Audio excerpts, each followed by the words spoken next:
கோவையில் மதுபான கடைகளுக்கு வருவோர் பாதுகாப்பாக வீட்டிற்கு செல்வதற்கு மாற்று வாகனத்தை மதுபான கூடமே ஏற்பாடு செய்து தர வேண்டும் என்பன உள்ளிட்ட புதிய கட்டுப்பாடுகளை கோவை மாநகர காவல்துறை பிறப்பித்திருக்கிறது.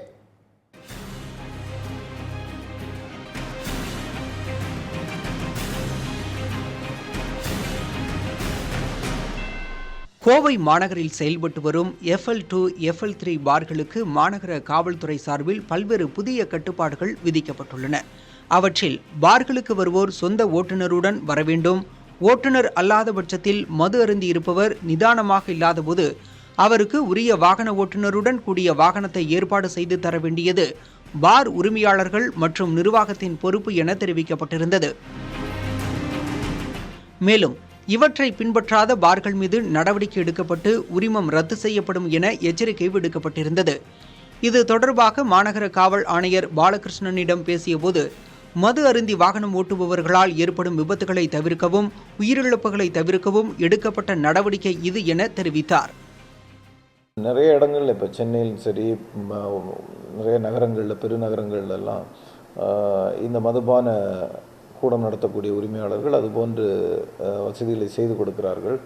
ஏன்னா அங்கே தான் கட்டுப்படுத்த முடியும். நாம் ரோட்டில் எல்லா ரோடுகள்லேயும் மது அருந்திவிட்டு வாகனங்களை ஓட்டுபவர்களை கண்டறிந்து நடவடிக்கை எடுப்பது சாத்தியக்கூறு குறைவு. அதனால் எங்கே ஆரம்பிக்கிறாங்களோ அங்கே கட்டுப்படுத்துறது தான் சரியான இது. அவர்களுக்கு அதை ஏதாவது அவர்கள் இந்த அறிவுரையை செயல்படுத்தும் போது ஏதாவது பிரச்சனை இருந்து யாராவது ஒத்துழைக்க மறுத்தால் கண்டிப்பாக அவர்கள் காவல்துறையினுடைய உதவியை நாடலாம்.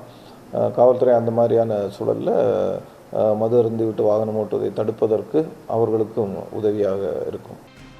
பார்களில் மது அருந்திவிட்டு நிதானம் இல்லாமல் செல்பவர்களுக்கு பார் நிர்வாகத்தினரே தாங்கள் ஏற்பாடு செய்த ஓட்டுநர்களுடன் அனுப்பும் நடைமுறை வரவேற்கத்தக்கது என்ற கருத்தும் நிலவுகிறது.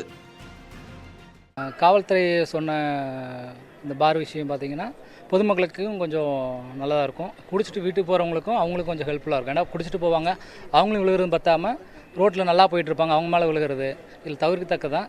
இது வரவேற்கத்தக்கது தாங்க.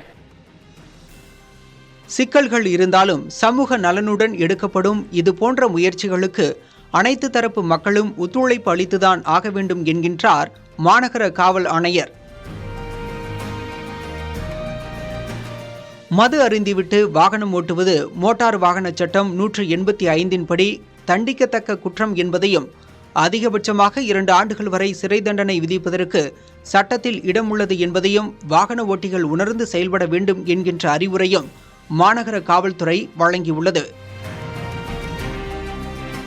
மது அருந்திவிட்டு வாகனம் ஓட்டுவதால் ஏற்படும் விபத்துகளை தவிர்க்க காவல்துறை கொண்டு வந்துள்ள இந்த புதிய கட்டுப்பாடுகளுக்கு பொதுமக்கள் தரப்பில் பல்வேறு விதமான கருத்துகள் நிலவுகின்றன. இது போன்ற கட்டுப்பாடுகள் வரும்போது அவற்றுக்கு எந்த அளவுக்கு ஒத்துழைப்பு கிடைக்கிறது என்பதையும் நாம் பார்க்க வேண்டியுள்ளது. இந்த காவல்துறை கொண்டு வந்துள்ள புதிய முயற்சிக்கு எந்த அளவுக்கு பலன்கள் கிடைக்கும் என்பதை பொறுத்திருந்துதான் பார்க்க வேண்டும். புதிய தலைமுறைக்காக கோவையிலிருந்து ஒளிப்பதிவாளர் முத்துப்பாண்டியுடன் பிரவீன்.